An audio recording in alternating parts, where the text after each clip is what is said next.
Hey, what's up everybody? Joshua Casper back at you with Loop Masters, and today we're talking about MIDI. More specifically, we're talking about music theory and how to keep your MIDI in the key of whatever key you want by using MIDI effects, and then I'm going to show you how to record that MIDI, that affected MIDI, into its own channel so you can then manipulate to your heart's content.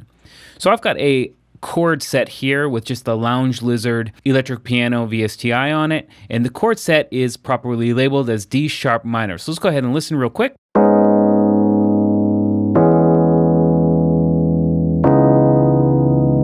Great set of chords there, but let's say I have a hypothetical track that's in the key of C major in fact. And the reason why I've chosen C major is because all of the keys in C major are the white keys, and it's just easier for demonstration purposes. So if I click open here and you hit the fold button, it will only show you the keys that have MIDI notes on them. And you can see here I've got a lot of keys, black keys here with MIDI notes on them, and as I said, my keys in the key of C major, so I don't want those, so I want to move those. Now I can come in and manually do it, but I'm not quite sure how to do it, and it'd take a lot of time, and the easiest way to get it done is using a MIDI effect. Go to scale, and we've got two we want to focus on. We have a lot of different scales to choose from inside of here. You can see that we've got melodic minors, we've pentatonic, lots of different stuff. But what I want to do is use C major, and as beginners, you'll probably be using C major and C minor here the most, just to get started, of course.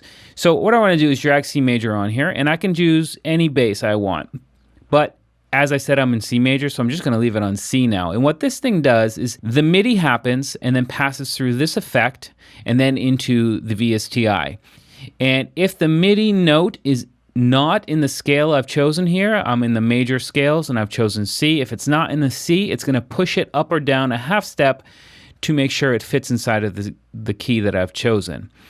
Now, you don't have control whether it goes up or down at that half step, but I'm going to show you how to record it into a new MIDI track so you can do that yourself if you want to make any changes. So first of all, let's listen. This first chord is in D sharp minor. And now when I turn on this effect, you can hear the difference. Now it's in C major. It's not necessarily a C major chord, it's just making sure all of the notes inside of the MIDI clip are in the C major scale. Does that make sense? I hope. Cool. So the next thing we can do is Control-Shift-T to add a new MIDI clip. So if I want to make any changes, it's best if I see the MIDI as is after the effect. So what I can do is record that MIDI from that track. And the all-ins here, we're going to go to the track. It's called Lounge Lizard Session 4. Boom.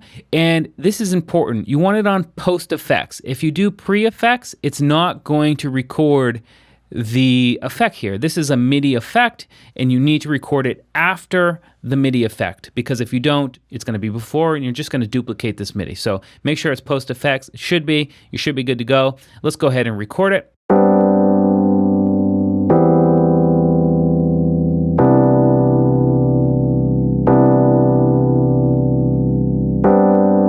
All right, that's enough because it's just a loop there. In fact, I can come over. So now I have a new set of MIDI. So if I look here, double click again, fold it, all of those black keys. If I come over here, fold it, only white keys. So boom, I'm in the key of C major, everything is hunky-dory. Now we can go a little bit further now if we wanted to. We can change any of these notes. For example, maybe I want my first chord in my C major song to be a C major chord. So what I could do is come out, unfold it, select these, and just move this to a C. I can actually, if I select all by Control A and move to C, I'll keep the differences relative to one another. So let me just go up to C sharp 3 or C3. Let's fold again and make sure all of our keys are still where they should be inside of white keys. Perfect, they are. And if I go ahead and take that Lounge Lizard now, let's just go ahead and duplicate it. Control C to copy, and then click here, Control V to paste it. And I need to remember to turn the MIDI off from there. So just go back to all ins, and that way we can have two separate tracks here. If I solo it, I don't need to record anything, so I can unarm it.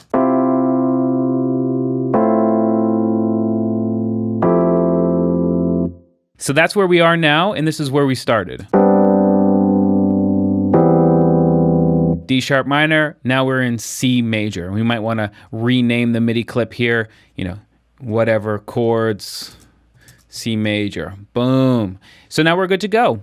And that's the beginning, but I just want to show you by using Scalar here. If I drop that on there and then use the detect feature, we can actually see what those chords are. Start.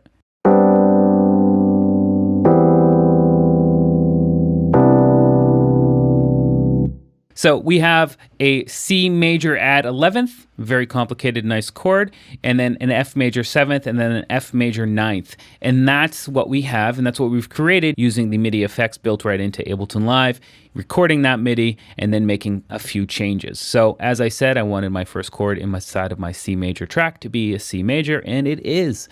So that's how to get started using MIDI effects, to make sure you're always in key and you're not playing any of the wrong notes inside of your project. The Scale MIDI effects are absolutely incredible and keep you 100% where you need to be.